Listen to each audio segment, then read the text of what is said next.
Aw tulo bɛ adamadenya ani yiriwa rajoso HDFM de mankan na. Nin ye aw ka kunnafoliw ye bamanankan na. An ka jamana cakɛbonda min ka wuli ka jɔ ɲɛsin bɛ sifinakaw ka baara jateminɛli ma ni lakɔkɔli n'an ko a ma ko ONEF o ye u ka san 2025 baarakɛlenw fɛsɛfɛsɛ min sen fɛ a yera k'a fɔ kɛmɛ la u ye 75 kɛ u ka baarabolodalenw na. An bɛna kuma o kan bidonbari kɔnɔna na ni o tɛmɛna ka bɔ yen an ka jamana maa minnu bɔra u sigiyɔrɔ la ka sababuya kɛ gɛlɛyaw ye o ga 750 bɔɲɔgɔnko olu ye dɛmɛ sɔrɔ ka bɔ ACR ani Qatar Sarti yɔrɔ. An bɛna kuma o fana kan bidonbari kɔnɔ ninnu de ye bakurubaw ye kunnafoni wɛrɛw bɛ kɛrɛfɛ ni ka fara minnu kan sɔɔni an bɛna walawalaliw kɛ. Aw bɛɛ lajɛlen ni yantuma aw y'aw danse a ka dɔnkibaru kɛnɛ na. Aw tulo bɛ adamadenya ani yiriwa rajoso HDFM de mankan na. Tabarikala a y'aw bisimila ko kura dɔnkibaru kɛnɛ na i n'a fɔ an bɔra k'a fɔ kunnafoni daminɛw la cogoya min na an ka jamana cakɛbonda min ka wuli ka jɔ ɲɛsin bɛ sifinnakaw olu ka baarakow jateminɛni ani lakɔkɔli ma n'an ko a ma ko ONEF u y'u ka ɲɛmayaso ka sigiko 20 kɔni bolo da min kɛra alamisa tɛmɛnen Bamakɔ yan nɔ min kɔni sen fɛ u y'u ka san 2025 baarakɛlenw u y'olu kɔni fɛsɛfɛsɛ. Jateminɛw y'a jira k'a fɔ kɛmɛ la u ka baara 75 bɔɲɔgɔnko u sera ka o de kɔni lawaleya min kɔni kɔnɔna na u jɛra ni ka u ɲɛmada baara nataw kɔni fɛ u kan ka min kɔni kɛ waasa an ka jamana sifinnakaw u ka baarakow bɛ se ka ɲɛnabɔ ni ka lakɔkɔliw ta k'u sɛgɛrɛ. Fɛn min ni kɛnɛ belebeleba in kan an ka jamana minisiri min bɛ ni ale ka wulikajɔ kɔni ɲɛsin bɛ sifinnakaw ka baarakow ani lakɔkɔli ma ni o ye Umu Salisɛki ye. Ale kun bɛ yen nɔ ka taa se min ye ONEF yɛrɛ maa ɲɛmaaba ma ni o ye bɛ tali kɛ Bubakari Jalo la. Ninnu bɛɛ lajɛlen kumana k'a jira k'a fɔ don n'a nataw la fɛɛrɛw na dangɛnɛmaya waasa an ka jamana sifinnakaw u ka baarakow bɛ se ka nɔgɔya cogoya min na. Maa minnu ni gɛlɛya kɛra sababuya ye k'u bɔ u sigiyɔrɔw la o ga 750 bɔɲɔgɔnko olu ye dɛmɛ sɔrɔ k'a bɔ min ye baɲumankɛtɔn Qatar Charity yɔrɔ ani an ka jamana kɔnɔna na cakɛbonda min ka wuli ka jɔ ɲɛsin bɛ réfugiés olu dɛmɛni ma n'an ko ma ko ACR Mali. Ninnu fila kɔni jɛra ni ka dɛmɛ ta ka ni ga 750 kɔni sɛgɛrɛ minnu kɔni bɔra u sigiyɔrɔw la ka sababuya kɛ basigibaliyaw kɔni ye. A kɛnɛ kɔni sigira min ye an ka jamana so belebeleba kɔnɔ n'an ko ma ko Palais des Pionniers ka bɛn alamisa don min bɛnna juillet kalo tile 23 san 2026 ni jɛkuluba fila in u kɔni jɛra k'u tɛgɛ di ɲɔgɔn ma waasa ka se ka dɛmɛ ta ka maaw kɔni sɛgɛrɛ maa minnu ni basigibaliya kɛlɛ don sababuya ye ka u bɔ u ka duguw kɔnɔna na ka na u sigi Bamakɔ faaba kɔnɔ fan bɛɛ lajɛlen fɛ waasa u bɛ se ka balo kɔni sɔrɔ balo minnu kɔni bɛna kɛ sababuya ye ka se ka u ka degun n'u ka tɔɔrɔ bɛɛ lajɛlen kɔni ba.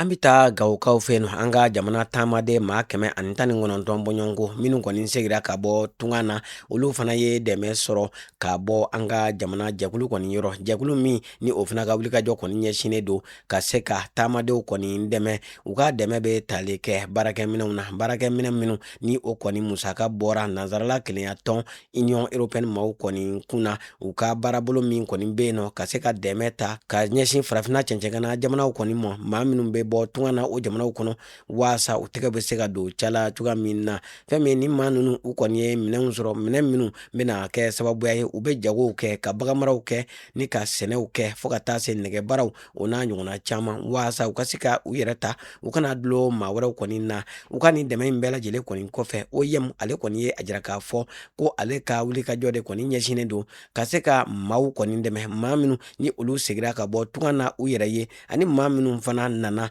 jagoya la ka se ka u bɛɛ lajɛlen kɔni tɛgɛ don cala min bɛna kɛ sababuya ye u kana dulon maa wɛrɛw kɔni na. Maa minnu kɔni ye dɛmɛ ninnu sɔrɔ u ye foli ni waliɲumandɔ ta k'a ɲɛsin OIM ma u ka cɛsiri ani u ka kokɔrɔmadon na waasa u ka se ka bolominɛyɔrɔw kɔni sɔrɔ ka se ka jamana in kɔni yiriwa. Projet Shifting the Power ale kɔni hukumu kɔnɔna na SCI Mali maaw olu ye dɛmɛ ta k'a ɲɛsin Femme Impact maaw kɔni ma waasa ka se ka lajɛrɛ dɔ kɔni bolo da lajɛrɛ min ni o kɛra sababuya ye ka se ka u sinsin u ka se k'u ka ɲɛmayaso ka se ka a baarakɛtaw kɔni bolo da waasa don n'a nataw la u ka sɛbɛnfuraw bɛɛ lajɛlen kɔni ka se ka sigi bɔlɔ kelen kɔni kan min bɛna kɛ sababuya ye u ka baarakɛta san 2026 ka taa bila san 2027 la u ka se ka bɛɛ lajɛlen kɔni sigi sen kan ese Mali maaw kɔni ye a jira k'a fɔ k'u cɛsirilen don ka se ka maaw kɔni dɛmɛ maa minnu an ka jamana sigidaw la ni olu kɔni bɛ wulikajɔw la waasa u ka se ka u ka kow bɛɛ lajɛlen ɲɛnɛbɔ yiriwa badabada u ka se ka sɔrɔ jamana in kɔnɔna na.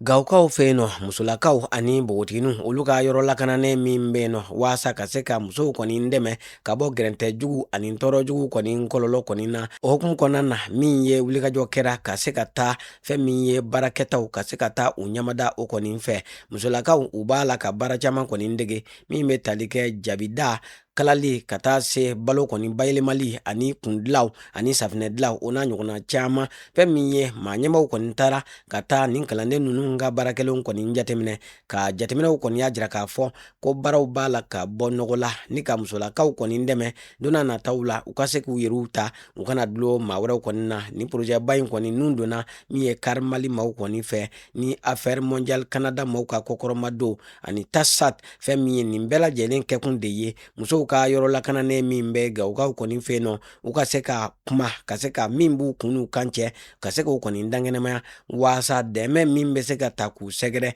yiriwa bolo ma o baaraw ka se ka ɲɛnɛmaya. An ka jamana kunnafoniyaw kɔfɛ an bɛ taa kɔkan jamana ale kibaruyaw la diɲɛ tɔnba Nations Unies maaw kɔni ye a jira k'a fɔ k'u kɔni bɛna dolari wari miliyɔn 140 bɔ ɲɔgɔn kɔ k'u kɔni bɛna o kɔni bɔ u ka bilankɔrɔmugu la bilankɔrɔmugu min ni o kɔni bilakun de ye ka se ka maa ɲɛganbaatɔw kɔni kɔkɔrɔma don n'an ko ma ko Fonds Central d'Intervention d'Urgence fɛn min ye n'i y'a ta k'a lajɛ min ye maa miliyɔn 1 bɔ ɲɔgɔn ko ni nafolomugu in bɛna ta ka se ka olu de kɔni dɛmɛ olu minnu ni bunadamadenya gɛlɛya kɔni bɛ u ka sababuya kɔni kɛ basigibaliyaw kɔni ye fɛn min ye n'i y'a ta k'a lajɛ ko maaw dɔw bɛ yen minnu kɛlɛ kɛra sababuya ye ka u bɔ u sigiyɔrɔw la ni ka fɛn min ye u jagoya ka taa u kun kalifa yɔrɔ wɛrɛw la ani min ye kasara jugu kɔni taara ka maa caman kɔni sɛgɛrɛ diɲɛ kurukara kɔni kɔnɔna na ko ni nafolomugu in bɛna kɛ ka u dɛmɛ waasa u bɛ se ka bɔ gɛlɛyaw kɔni kɔnɔna na cogoya min na ko diɲɛ bɛ lahala min na an bɛ don min na ko sisan musakaw kɔni dɔgɔyalen don ka taa buna adamadenya dɛmɛ kɔni fan fɛ o la sa diɲɛ tɔnba ONU u kɔni ye welewelemadaw kɔni kɛ ko bɛɛ lajɛlen ka i cɛsiri waasa gɛlɛya bɛ maa minnu kan ka se ka dɛmɛ kɔni ta k'u sɛgɛrɛ u bɛ se ka u yɛrɛw sɔrɔ cogoya min na. An bɛ taa Venezuela jamana kibaruyaw la min ye UNICEF maaw kɔni ye a jira k'a fɔ k'u ye buna adamadenya dɛmɛ tɔni 47 bɔ ɲɔgɔn kɔ k'u y'o sɛnsɛn ka se Venezuela dugu kɔni kɔnɔna na ka kɛ ni dugukolo yɛrɛyɛrɛ min kɛra u ka jamana kɔnɔ ka bɛn juin kalo tile 24 a kɛra sababuya ye ka gɛlɛya lase maanifin caman kɔni ma o de la ni dɛmɛ minnu kɔni nana ko fura ka taa se saniya minɛnw ani minɛn minnu ni olu bɛ se ka kɛ sababuya ye ka na ni ji sanuman ye fo ka taa se minɛn wɛrɛw kɔni ma waasa ka se ka denmisɛnninw ani maakɔrɔbaw bɛɛ lajɛlen kɔni dɛmɛ ni dugukolo yɛrɛyɛrɛ in kɔni kɔfɛ u ka se ka min ye baara wɛrɛw kɔni daminɛ min bɛna kɛ sababuya ye ka se ka u ka degun bɛɛ lajɛlen kɔni ba o la sa min ye denmisɛnninnakaw ko olu de kɔni bɛ farati la ka kɛ ni banajugu ani baloko juguya ani fɛn caman kɔni ye waasa olu bɛ se ka taga cogoya min na. An lamɛnbaaw an b'aw bɛɛ lajɛlen fo ka bɛɛ lajɛlen wariɲuman dɔn ni kun ye aw ka dɔnkibaaraw ye bunadamadenya ni yiriwa radio so HDFM sanfɛ ala sera ma balimakɛ n'aw denkɛ Idrissa Badimi fɛ maa min tɛgɛ bɛ nɛgɛw la o ye Salimu Jwara ye a y'aw sɔgɔlen to an ka fiɲɛ sira la ni o ye 96 tɔmi fu fiɲɛ suru ye a bɛna an ka kibaruyaw bɛɛ lajɛlen sɔrɔ a k'an bɛɛ waati wɛrɛw la.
tulo bɛ adamadenya ani yiriwa rajoso HDFM de mankan na.